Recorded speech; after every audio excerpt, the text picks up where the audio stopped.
చలికాలంలో వేడి ఆహారాలు తీసుకోవడానికే ఎక్కువ ఇష్టపడతారు.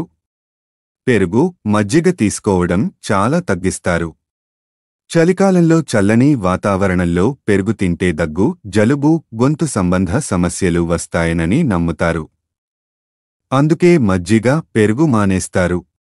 కానీ చలికాలంలో పెరుగు తీసుకోవడం ఆరోగ్యానికి మంచిదని, ఇది శరీరానికి గొప్ప పోషణను అందిస్తుందని ఆరోగ్య నిపుణులు అంటున్నారు. చలికాలంలో పెరుగు ఎందుకు తినాలో ఈ కింది కారణాలు చూస్తే ఇట్టే అర్థం అవుతుంది. చలికాలంలో జీర్ణ ఆరోగ్యం మందగిస్తుంది. జీర్ణశక్తి పెరగాలంటే ప్రోబయోటిక్స్ గల ఆహారం బాగా తీసుకోవాలి. పెరుగు ప్రోబయోటిక్స్కు మంచి మూలం. దీన్ని తీసుకుంటే జీర్ణ ఆరోగ్యం బాగుంటుంది. అజీర్ణం, ఉబ్బరం వంటి సమస్యలు తగ్గుతాయి. చలికాలంలో పెరుగును ఆహారంలోనూ, చర్మ సంరక్షణలోనూ 2 రకాలుగా ఉపయోగించవచ్చు.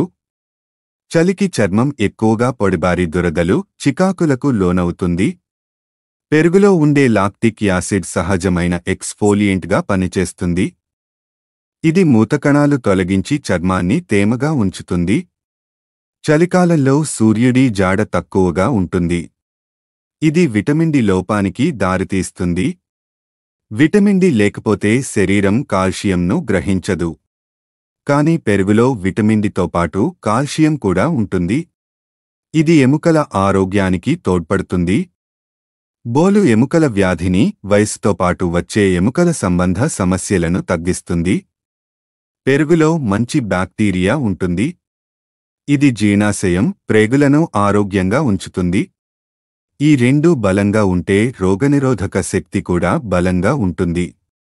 చలికాలపు ఇన్ఫెక్షన్లు, అనారోగ్యాలను అరికట్టడానికి ఇది సహాయపడుతుంది.